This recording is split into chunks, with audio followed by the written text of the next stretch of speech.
ज्योती मस्के चॅनलमध्ये आपलं स्वागत आहे। माझी रेसिपी आवडल्यास लाईक शेअर सबस्क्राईब करा। तर आता येत आहे गणपती। गणपती म्हटले की मोदक, कारण गणपती बापाला अतिप्रिय असतात मोदक। तर आज मी तुम्हाला बनवून दाखवते वेगळ्या प्रकारचे मोदक गॅस न पेटवता कमीत कमी वेळात। तर तुम्ही माझी रेसिपी शेवटपर्यंत बघा। आवडल्यास लाईक शेअर सबस्क्राईब करा।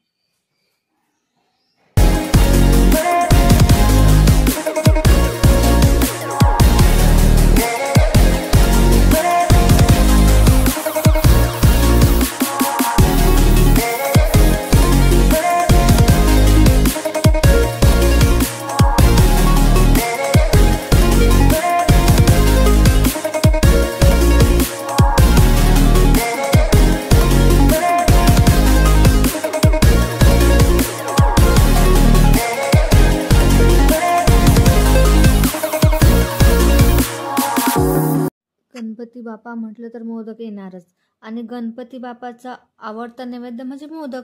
आपण आज उकड न काढता कळ्या न पाडता अति सुंदर मोदक करणार आहोत, आणि खूप कमी वेळेत गॅस न पेटवता।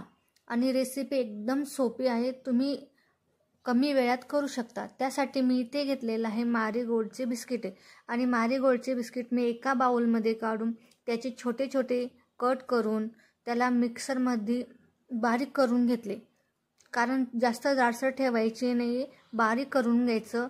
2-3 वेळेस मिक्सरचे भांड्यात टाकून फिरून घ्यायचे, आणि पूर्ण सारण आपण एका भांड्यात काढून घ्यायचं। आणि हे मोदक खायला पण खूप छान लागतात, आणि मुलांना पण मोदक म्हटले चॉकलेट हे आवडतं पदार्थ आहे, त्याच्यामुळे मुलं हे खूप आवडीने खातात। त्याच्यामुळे गणपती बाप्पाला पण आपले मोदक आवडणारच, त्यामुळे आपण आज चॉकलेट मोदक करू।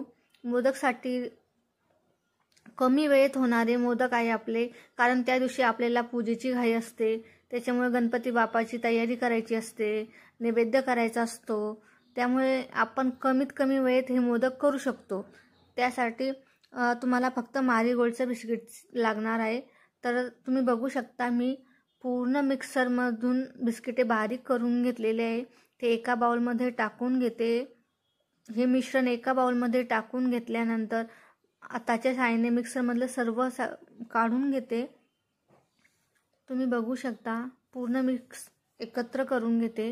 याच्यामध्ये आपल्याला कमी साहित्य लागणार। याच्यात मी घालणार आहे 1 वाटी कोको पावडर, कारण कोको पावडर चॉकलेट म्हणतात, कोको पावडर येणारच।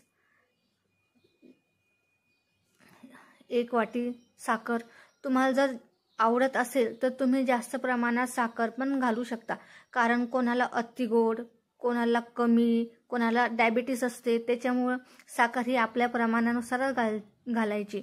आणि यामध्ये 1 वाटी दूध, कारण दुधानेच आपण हे मळून घेणार आहोत, कारण दुधाने याला घट्टपणा येतो।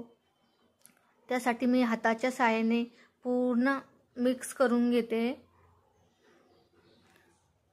पूर्ण मिक्स करून घ्यायचं त्याला, जेणेकरून आपले मोदक सॉफ्ट झाले पाहिजेत। पूर्ण एकत्र करून घेतल्यानंतर